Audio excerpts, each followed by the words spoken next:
Reyes est avec nous. Il est député conservateur de Richmond-Arthabasca. Bonsoir, M. Reyes. Bonsoir. Est-ce que vous trouvez que le Canada a tardé avant de rapatrier ses ressortissants canadiens? Et ce n'est pas encore fait, là, bien sûr. On sait que le Japon a commencé à le faire, les États-Unis aussi. Bien, premièrement, je tiens à souligner d'entrée de jeu qu'on est vraiment en mode collaboration, la position officielle avec le gouvernement. C'est notre rôle aussi de poser des questions. Vous le soulignez d'entrée de jeu, vous aussi. Est-ce que le gouvernement pose les bons gestes? Il y a un constat que l'on remarque, c'est qu'on semble être beaucoup en réaction par rapport à ce qui se passe. On sort justement d'un comité de la santé qui ne siégeait pas, et c'est sur la demande des conservateurs que le comité a décidé de siéger aujourd'hui pour qu'on puisse avoir quelques informations. On se rend compte que les informations arrivent au compte-gouttes. Donc, tous les députés un peu partout dans chacune de nos circonscriptions ont se posé beaucoup de questions. Les citoyens posent beaucoup de questions. Les gens sont de plus en plus inquiets. On voit le nombre de personnes qui sont touchées par ce virus qui augmente à tous les jours. On est rendu avec 3 cas au Canada. Et je pense qu'il y a des questions qui se posent. Certains experts sont inquiets.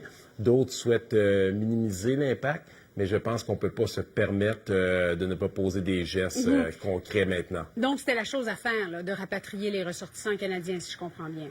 Tout à fait, mais en même temps, il y a des questions qui se posent. Pas plus tard que cet après-midi, on posait la question aux responsables de santé publique. On leur disait, bon, une fois qu'ils sont rapatriés, est-ce qu'ils sont mis en quarantaine? On sait que le virus couvre pendant 14 jours, pendant 2 semaines, et les responsables n'étaient même pas capables de nous dire aujourd'hui si ces gens-là, une fois arrivés en sol canadien, allaient être mis en quarantaine. Il y a des gens qui arrivent du territoire chinois à tous les jours en ce moment au Canada, et on se fie au jugement des personnes. Il n'y a pas de protocole encore qui ont été mis en place.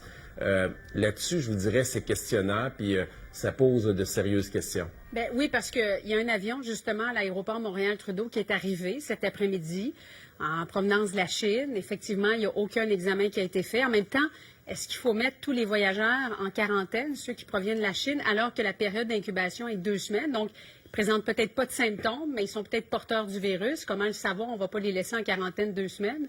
Bien, si c'est nécessaire, je pense qu'il faudra le faire. On le voit en Chine, ils ont mis 40 millions de citoyens en quarantaine, justement, pour éviter l'épidémie. Je suis pas un expert par rapport à ça, mais je pense qu'on devrait avoir des réponses à ces questions-là de la part de nos experts qui nous donnent l'information pour qu'on prenne les bonnes décisions comme parlementaires. Vous savez, juste les gens, les 2 premiers cas de personnes contaminées au Canada provenaient d'un vol, le CZ, là, je ne me rappelle plus du chiffre exactement. Ils étaient une centaine de passagers. Et quand on demande au gouvernement, est-ce qu'on sait où sont ces 100 passagers qui sont arrivés au Canada, dans lequel il y avait 2 personnes qu'on sait qui ont été contaminées par le virus coronavirus, ils ne sont même pas capables de nous dire où ils sont avec certitude. Donc, c'est toutes ces questions-là qui créent de l'incertitude présentement, qui fait que les gens sont très inquiets et qui fait qu'on se pose des questions si le Canada est-il vraiment en mode proactif ou il est en réaction, comme on le voit dans beaucoup d'autres pays où les gens posent des gestes beaucoup plus rapidement. Monsieur Reyes, le SRAS, c'était les conservateurs qui étaient au pouvoir? Oui, tout à fait. Est-ce que vous aviez fait quelque chose de différent? Je ne pourrais pas vous dire exactement comment c'est posé, mais c'est drôle parce que la question que vous posez a été posée aux experts en disant est-ce qu'on a appris quelque chose de cet épisode-là? Est-ce qu'il y a des choses qui sont faites différentes aujourd'hui, sachant ce que l'on a vécu, comme vous le dites, dans ces années-là? Et la réponse, c'est on dirait qu'il n'y a pas vraiment de protocole qui est prêt lorsqu'on voit une situation comme ça arriver pour qu'on puisse poser des gestes rapidement. On est vraiment en réaction. Vous savez, aujourd'hui, l'Organisation mondiale de la santé a demandé une rencontre d'urgence demain. Elle va avoir lieu. Donc, c'est quand même quelque chose d'important. Il y a des pays comme en Chine, en ce moment, les IKEA, les McDonald's sont fermés. Les gens prennent des mesures rapides pour éviter une contamination, une épidémie un peu partout. On sait déjà que c'est plus rapide que le SRA que l'on a eu dans le passé. Donc, les questions sont pertinentes et on attend des réponses à tous les jours de la part du gouvernement qui tente de calmer le jeu, puis je les comprends par rapport à ça.